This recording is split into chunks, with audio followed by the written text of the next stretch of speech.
scandaleux que pour la mise en place du conseil régional, il y a des tas de gens qui voulaient rentrer dans la salle. Il y avait 3 tribunes de fermées et il y a des gens qui sont restés dehors parce qu'ils ne pouvaient pas rentrer. Et les autres sont taxés comme des sardines. La démocratie, là...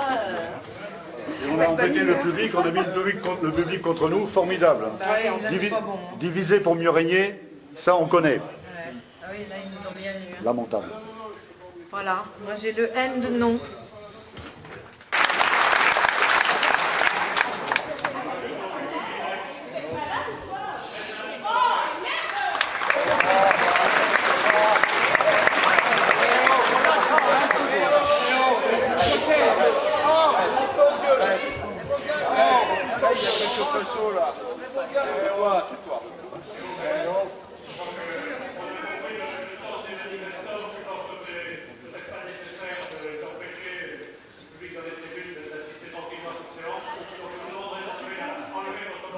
Enlevez la banderole là.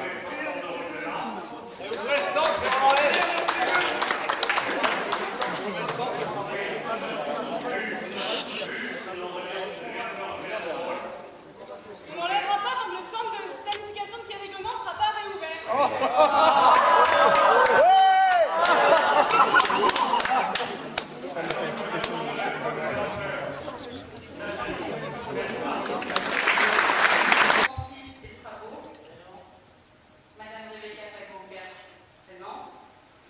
Monsieur Jacques Ouérou, Madame Marie-Guèye, Monsieur Claude Guillabache, Monsieur Didier Guillon, Madame Marie-France de Bouche, Monsieur Edouard de Floch, Monsieur Didier Le Guerre, présent, Madame Marie-Françoise de Goëme, Monsieur Guy Le Sergent. Vous avez appris où? Oh bah alors, François, il y a eu des élections, il y a eu des élus qui ont été élus. Et donc, Ils ont été élus sur un programme. Et dans tous les programmes, moi j'ai vu démocratie. Et la démocratie, ça consiste à écouter le peuple. Ça commence là, d'abord. Il y a 3 tribunes de fermées pour accueillir... Quand le doyen s'assoit dans son fauteuil et qu'il dit « ce fauteuil est très confortable », il pensait sans doute pas à la population. On leur a donné des consignes, donc on va pas, nous, notre intention n'est pas de s'affronter à qui que ce soit. On est descendu de là-haut pour qu'il n'y ait pas... bon, parce que c'était mal parti, on n'est pas venu pour ça, mais nous ne quitterons pas les lieux sans avoir prévenu le président qui va être élu. Voilà, on est au nom du collectif Gaspard présent à cette séance inaugurale du Conseil général et on tient à faire savoir combien était scandaleux l'accueil qu'on a reçu puisque les gens étaient entassés dans une seule tribune alors que nous pouvions, alors qu'il y avait des places disponibles dans les tribunes d'en face, une 40aine de places.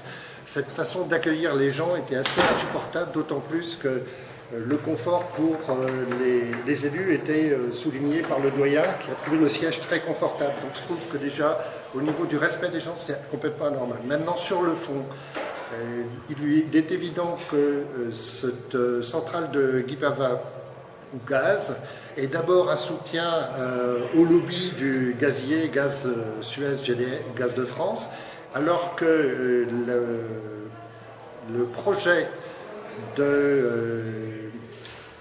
régional, je cherchais le nom, le projet régional sur l'énergie a annoncé qu'on pourrait économiser d'ici 2015 450 MW, développer des énergies renouvelables. On n'a donc pas besoin en 2016, qui sera au mieux l'année de création de cette centrale, des 450 MW de gaz.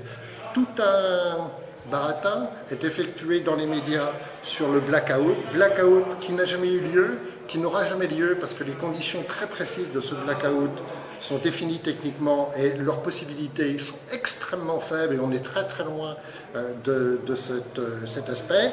Et il faudrait plutôt aller dans le sens qui a été soutenu par les élus Europe Écologie Les Verts et l'UDB, à savoir financer la suppression ou le remplacement du chauffage électrique dans les appartements et dans les locaux du tertiaire. Voilà.